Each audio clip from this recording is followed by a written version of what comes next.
paano natin ma-maintain yung muscle mass natin. Or paano natin maiwasan yung muscle loss. Karamihan sa atin, syempre, wala namang home gym and walang access sa gym and hindi rin lahat may mga resistance bands, hindi rin lahat may dumbbell sa bahay.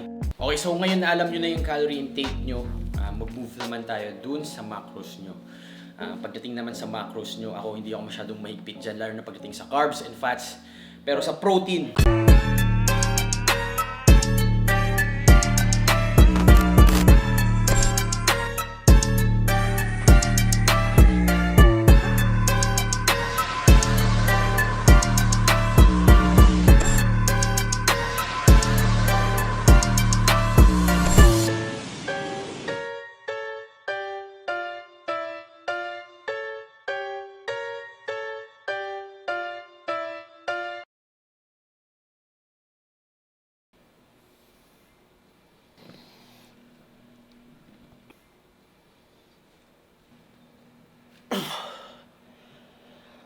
Sir,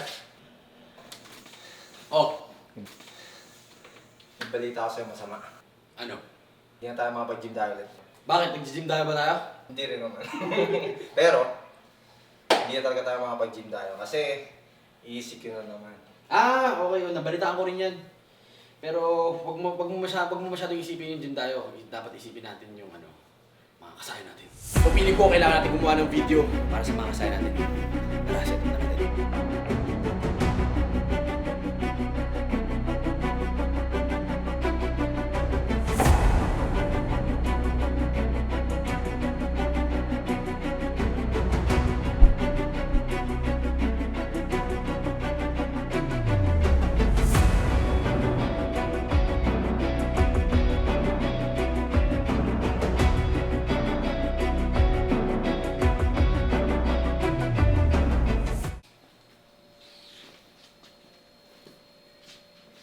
Ikaw ba'y nababahala? Sarado na naman ang mga gym. Natatakot ka bang mawala ang mga gains mo? Huwag kang mag-alala. Akong bahala sa'yo.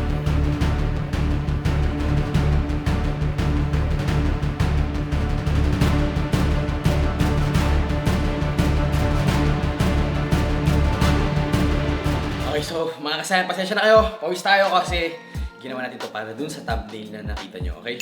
So yun, welcome back para sa mga kasayan natin dyan. Para sa bago lang dyan, Ken Hano ako pala, kasayan nyo. So sana enjoy kayo sa channel to at may matutunan kayo. Pero bago yung lahat, shoutout muna tayo dun sa isang kasayan natin na viewer dun sa previous vlog natin, okay? So kung gusto nyo ma-shoutout, comment lang kayo lagi. Okay, so shoutout kay John Paul. Sabi niya, sana all bukas ang gym. Tengga na naman sa bahay, sad. So ayun, kasayan na, huwag ka masyadong ma-disappoint na tengga na naman tayo sa gym, syempre. Kumbaga hindi lang ikaw yung nakaka-experience niyan. So kaya ako ginawa tong video na to is para sa inyo, para sa inyong lahat. Actually, hindi lang para sa inyo, para sa atin, para sa lahat ng kasaya natin na, syempre, lahat tayo, lalo na pag nasa NCR kayo, lockdown ngayon. So, alam niyo naman, 1 week, kasi may lockdown tayo hanggang April 4. Kaso lang, walang year yun. So, baka April 4, 2022 pa. Biro lang mga kasayan. Wag naman sana.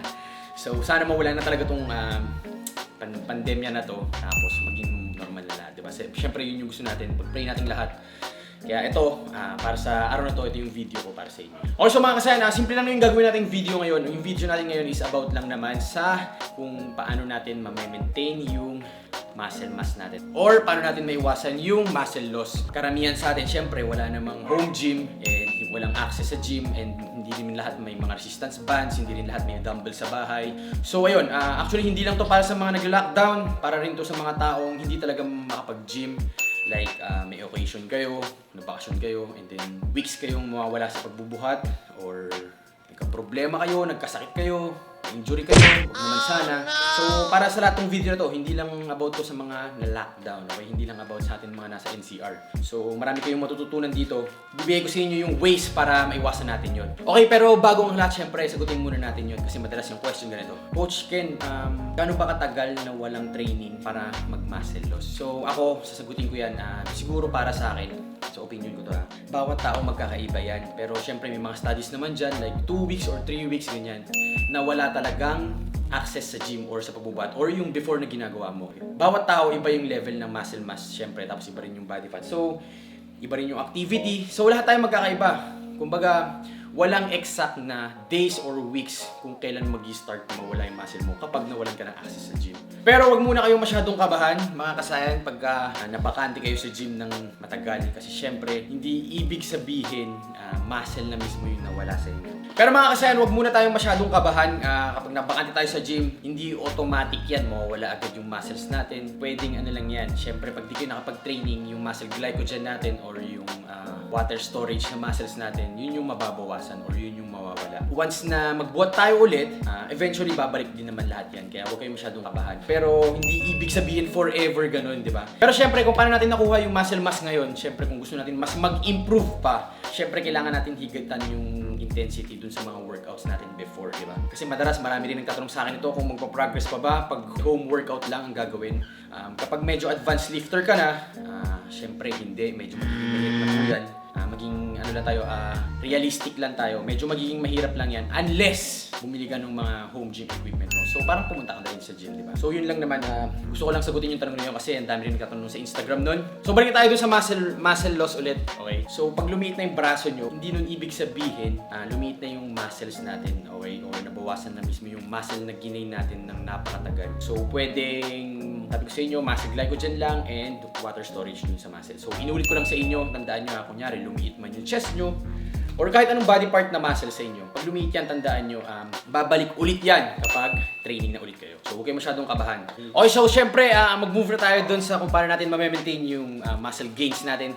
Syempre, alam nyo naman na yung pinaka number one dyan, yun ay yung nutrition, okay? So syempre, babagsak tayo in terms of training kasi nga wala tayong access sa gym. Ngayon, kailangan mas on point ka na sa nutrition mo. Kung hindi ka on point pa before, mas on point ka na. Okay? So, yung setback natin, hanggat maaari, bawasan natin or mag-stop lang tayo dito. Huwag natin hayaan sobra-sobra yung setback natin. Okay, so mga kasayan, paano natin gagawin yun? Kasi syempre, medyo maraming katanungan dun. Lalo na pag nabawasan yung ginagawa natin araw-araw. Kasi syempre, yung training na wala, di ba? So, pwedeng tatanungin mo, kailangan ko bang bawasan yung food ko? Kasi nabawasan yung training ko. Kailangan ko bang dagdagan yung food ko para hindi mawala yung muscles ko? So yun yung mga katanungan na madalas unang-unang papasok sa'yo. Okay, so ngayon sasagutin natin yan. Ang kailangan mo lang gawin is kumain ka sa maintenance calories mo. So ito yung best time or yun yung pinaka-best na gawin mo is kumain ka talaga ng maintenance calories mo. Bakit? Kasi pag kumain tayo ng sobra-sobra sa maintenance natin, pasensya na sa aking tumatahula. Sobra-sobra sa maintenance calories natin, and then nabawasan tayo ng training, syempre nabawasan ng activity, ang mangyayari po dyan is magigain lang tayo ng body fat. So ayaw naman natin yung ganun, pero syempre may magsasabi dyan na mas okay na yun kasi mas matagal naman mag-gain yung muscle and yung body fat mas madali ma-burn. Yes, tama ka po dyan, tama ka po dyan. Pero pag kumain ka ng marami tapos nagiging tayo ng body fat, may study rin kasi dyan na pag wala kang training, hindi mo na workout yung muscles mo or yung katawan mo nga sa gym or hindi naman kailangan sa gym, any workout na hindi mo nagagamit. Kumbaga kahit na ano pang kain mo ng marami dyan, magpo-promote pa rin yan ng decrease in muscle mass. Okay? So yun. Pero kung ako papapiliin ako, syempre sinabi ko maintenance calories, 'di ba? Mas pipiliin ko yung surplus kumpara sa calorie deficit kasi yung sa calorie deficit naman, syempre pag nagka-cut tayo, tandaan nyo to pag nagka-cut tayo, yung only way lang para ma-maintain natin yung muscle mass natin pag nagka-cut tayo is yung kung paano natin kinuha yung muscle mass natin, meaning yung intensity ng training natin, habang nasa maintenance tayo or surplus, dapat na maintain mo yun habang nagka-cut ka. So, ganun kasi yung way nun para ma-maintain mo as much as possible yung muscle mass. Paano pa pagka hindi ka nagte-training, di ba? So, isipin mo, naka-deficit ka na, tapos hindi ka pa nagte-training. So, mapopromote yun ng muscle loss. So, yun yung pinaka-ayaw natin kasi tandaan nyo, muscle, matagal yan mag-gain. Sobrang tagal yan mag-gain. Hindi yan mag-gain ka ng 10 pounds every week, ganun. Every month. So, mag-gain ng 10 pounds a month kasi yung idol mo nag-gain ganito, okay? So yun, yun lang naman. Piliin nyo yung maintenance calories. Kainin nyo lang yun, maging consistent kayo habang wala kayong training. So yun yung magiging pinaka-best na dapat nyong gawin in terms of nutrition, okay? Okay, so ngayon na alam nyo na yung calorie intake nyo, mag-move naman tayo dun sa macros nyo. Pagdating naman sa macros nyo, hindi ako masyadong mahigpit dyan, lalo na pagdating sa carbs and fats. Pero sa protein, ayun, basta sa akin kahit mahit nyo lang yung protein intake nyo ng 0.8 grams of protein per pound, okay na yun. Or 1, or hanggang 1 grams of protein per pound. Okay?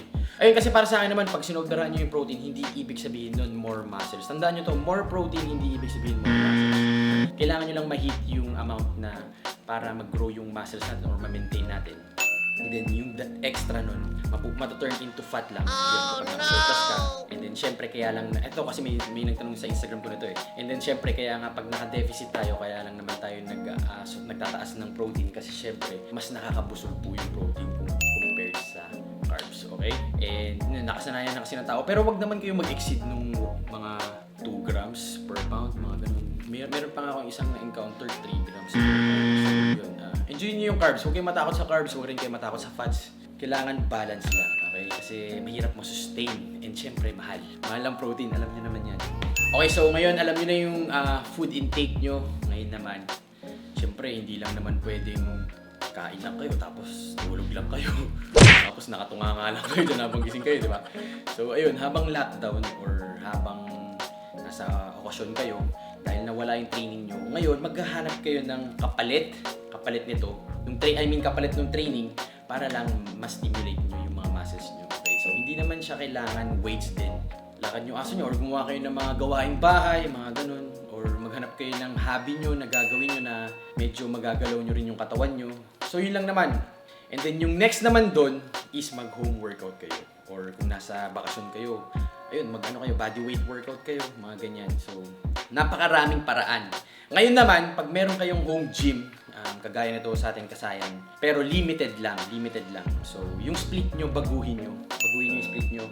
Basta makapag full body workout kayo or gawin nyo upper lower split, mga ganyan, para mas mabilis nyo maulit, di ba? Kasi syempre limited nga yung gamit natin. So, hindi natin magagawa yung mga ibang exercise na nagagawa natin sa gym. Pero hindi yun reason para mag-stop kayo. So, yun, hanapan nyo lagi ng paraan. Bawat problema kasi lagi yan may paraan. Tandaan nyo lang yan. Okay?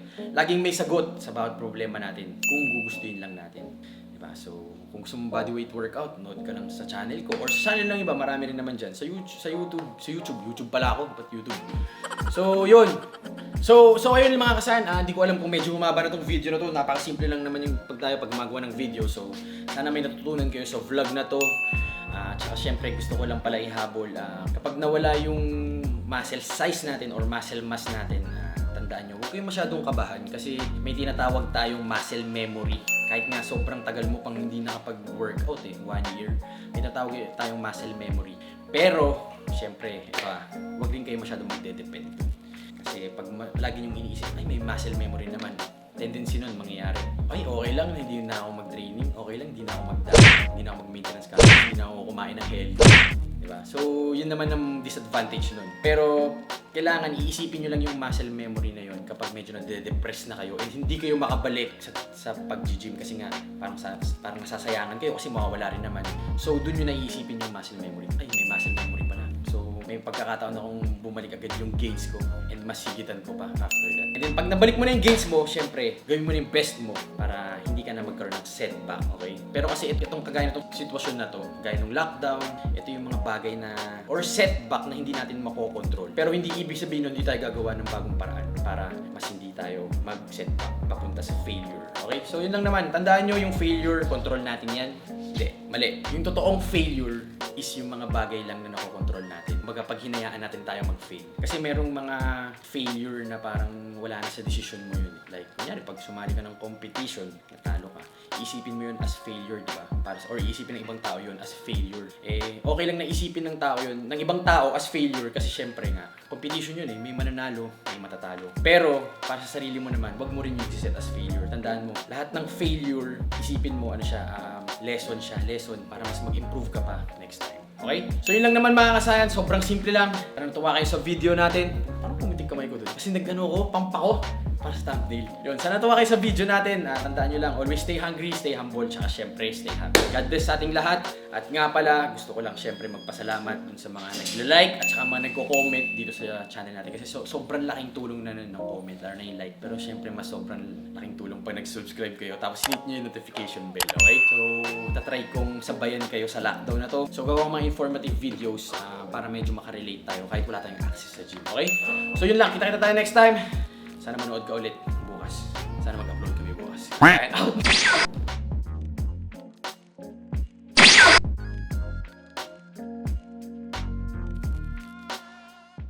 Ito na, ito na. So, Hirap dito. yan. Yun ang pagiging masayahan, game. Reaction. So, piling ko.